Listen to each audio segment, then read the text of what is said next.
Na aula passada, a gente finalizou a coluna de ticker. E, além disso, fizemos também a coluna de investimentos. E, de acordo com o investimento colocado, a gente vai escolher o ticker, ou fundo imobiliário, ou ação. Bom, agora vamos para os setores. E aqui vamos fazer da seguinte forma. Vamos primeiramente conferir qual é o setor que devemos procurar. Por exemplo, podemos procurar os setores de ações ou de fundos imobiliários. Então, vamos entender como vai funcionar. Bom, vamos primeiramente fazer o de ações para testarmos, tá? Então, vamos começar aqui. Uma função se. Bom, e se esse for igual a ações, então agora vamos passar a nossa fórmula. Pronto. E aqui colocaremos uma função de proc_v, que vamos procurar o nosso dado. Então, o valor procurado será esse ticker, e a matriz procurada vai ser, nesse caso, a planilha de ações. Então, vamos procurar a planilha de ações. E essa planilha de ações que eu estou falando é a tabela dinâmica de ações, tá? Ou seja, é aquela tabela que existe em diversos dados, essa daqui. Então, a gente vai procurar o ticker, que é essa coluna 2, e também o setor que a gente buscou lá da nossa planilha da B3. Pronto, a gente vai passar essas duas colunas e a gente vai dizer, ó, eu quero que você me retorne a coluna 2. Ou seja, ele vai procurar o ticker, quando ele encontrar, ele vai retornar o serviço. E aqui a gente vai colocar que eu quero a correspondência exata. Não esqueça disso, porque pode dar problema na função, tá? Pronto, vamos fechar. Para finalizar, a gente vai colocar, ó, se não for nada, vamos fechar para testar primeiramente as ações. Se funcionar nas ações, fazemos para os fundos imobiliários. Ok? Aqui, ele não encontrou porque a gente não tem ticker. Então, vamos colocar aqui Itaúsa. E Itaúsa é o que? Intermédio financeiro. Perfeito. E agora vamos colocar Ambev. Ambev é de bebidas, ou seja, o setor está funcionando perfeitamente. Vamos agora fazer a mesma coisa, sendo que para os fundos imobiliários. Então, vamos botar aqui a função proc_v. E na função proc_v, faremos exatamente a mesma coisa. O valor procurado será esse. A matriz tabela. Agora, a gente vai pegar essa tabela e essas duas primeiras colunas. Tudo bem? E qual vai ser a coluna? A coluna, como passamos a A e B, será a coluna B, ou seja, a coluna 2. E mais uma vez, aqui a correspondência exata. Finalizamos. Vamos agora fechar a função se e pressionar Enter para testar. Como aqui não tem nenhum ticker, vamos colocar agora. É um híbrido, perfeito. Vamos só conferir. Para conferir, vamos lá na tabela. MXRF11. Pronto. Ele é do tipo híbrido, ou seja, está funcionando perfeitamente. Dê um Ctrl Z para voltar. E agora vamos para a nossa carteira de investimento novamente. Pronto. Primeira parte está perfeito. Você concorda comigo que está sensacional, né? Ou seja, alterando, nós mudamos o setor desse fundo imobiliário. E quando mudamos da ação, também vai mudar o setor. Mas calma, que isso não acaba por aqui, tá? A gente tem muita automação ainda para fazer nessa aula. Essa foi apenas a primeira. Vamos agora para a quantidade. O campo de quantidade será simples, mas a fórmula vai ser grande, tá? Então preste bem atenção para não perder nenhum detalhe. Bom, primeiramente a gente vai fazer a soma para as ações e para os fundos imobiliários separadamente. Por esse motivo, a nossa fórmula vai ficar bem extensa, mas ela será simples de interpretar. Então vamos começar. Bom, primeira coisa, se for ação, teremos uma fórmula. E caso for fundo imobiliário, teremos outra. Bom, a gente vai começar fazendo um soma-se. E a gente vai somar as quantidades de acordo com os tickers. Mas vamos começar fazendo o seguinte. Primeira coisa que ele pede é o intervalo. Como a gente está fazendo para as ações, então vamos lá na nossa transações de ações. E aqui a gente vai selecionar toda essa primeira coluna. E vamos selecionar o ticker. Depois disso, o critério que a gente vai utilizar é o critério da nossa carteira de investimento. O intervalo de soma é a tabela de transações, sendo que agora a gente vai pegar a quantidade de cotas. Então, vamos fechar. E essa é a primeira parte. Vamos fazer exatamente a mesma coisa para fundos imobiliários. Mas antes, vamos testar. Vamos ponto e vírgula só para fechar nossa função se. Vamos deixar um espaço em branco e vamos testar. Vamos analisar o que aconteceu, porque aqui eu preciso fechar a nossa soma se. E agora sim. Ou seja, a gente aqui tem 20 ações de Ambev e 16 de Itaúsa. Vamos confirmar. Aqui eu tenho 20 de Ambev. Para a gente testar e validar, vamos colocar Ambev novamente.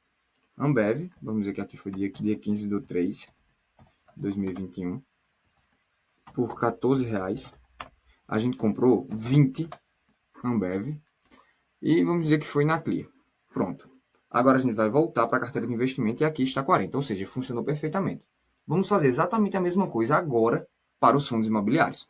Então a gente vai vir aqui, soma-se. É bem simples de fazer, né? Só vai ficar extenso porque a gente precisa utilizar duas funções soma-se. Mas vamos lá, o processo é o mesmo. Agora, como eu sei que a gente está utilizando as tabelas, a gente pode utilizar diretamente sem precisar clicar na nossa tabela de transações de fundos imobiliários. Então a gente vai procurar na tabela o ticker. E esse ticker a gente vai comparar com esse. E quando encontrarmos igual a, nesse caso, o Ambev, por exemplo, se a gente tivesse nas ações, a gente vai querer somar a tabela. A tabela fiz, só que a gente vai querer somar agora a quantidade de cotas. Da mesma forma como a gente fez para as ações. Depois disso a gente vai fechar. E aqui, se o valor for falso, vamos analisar até agora como estamos. Aqui a gente fechou a nossa função soma-se. E aqui basta fechar a nossa função se. Depois pressionaremos Enter. E agora sim. A ALM está com 0, ações vamos validar se está realmente acontecendo. Está realmente acontecendo. Vamos testar agora o dia 5 do 3, por exemplo, de 2021. Vamos dizer que a gente comprou por R$100. Não sei o preço, a gente só está fazendo uma hipótese, tá? Para testar. Vamos colocar 10 e aqui vamos dizer que foi na Clear.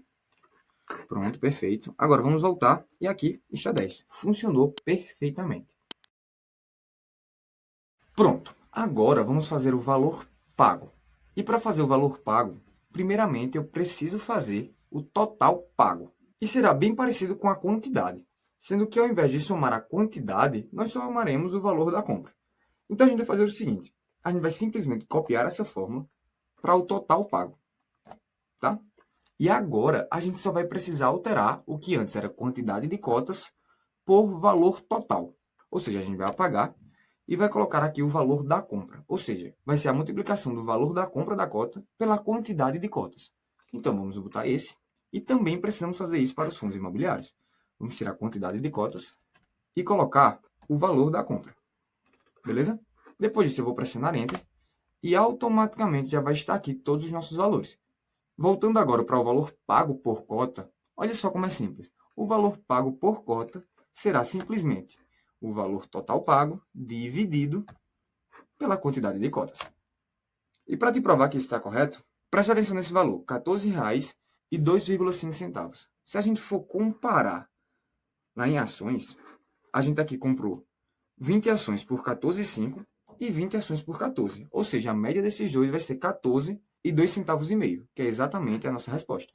Bom, para o valor atual por cota, a gente vai fazer o seguinte. A gente vai buscar na nossa planilha de ações ou fundos imobiliários. O processo vai ser bem parecido com o que fizemos em setor. Então, vamos dar Ctrl+C, Ctrl+V, sendo que agora precisaremos alterar alguns detalhes. Primeiramente, vamos alterar essas colunas. Então, a gente vai excluir. E onde a gente vai procurar esse ticker vai ser nesse campo, que é exatamente igual ao anterior, sendo que a gente vai procurar até essa coluna de preço. E nessa coluna de preço, ela é a coluna 4. Então, aqui vamos retornar o 4. Pronto. Para ações, vai ser essa mudança. Agora, vamos fazer para os fundos imobiliários. Vamos excluir. E agora, vamos para a tabela de fundos imobiliários. Aqui. E vamos pegar até o preço atual, ou seja, a gente vai selecionar esses três. E agora, a coluna atual será a coluna 3. Depois, vamos pressionar Enter. E agora, todos já estão com preço. Só para validar se realmente essa cota é 1.360, vamos voltar lá novamente. A LMI11 e vamos procurar a LMI11. O valor realmente é de R$ 1.360. Logo, aqui está corretíssimo. Pronto. E o valor total de hoje é bem fácil. Vai multiplicar o valor da cota atual pela quantidade. Tudo bem? Bom, agora vamos continuar. O nosso lucro será o total de hoje menos o total pago. Você concorda?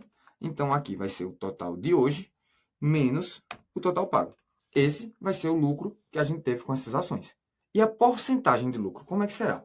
Bom, então a porcentagem de lucro vai ser o quanto você lucrou em dinheiro, em reais, dividido pelo quanto você pagou para ter aquele lucro, que nesse caso foi R$1.000. Esse valor está abruptamente equivocado, pois não sabíamos que uma cota do ALM11 era R$1.300, por isso que vai dar um lucro absurdo, se a gente for colocar isso aqui em porcentagem, vai dar um total de 1.260% de lucro.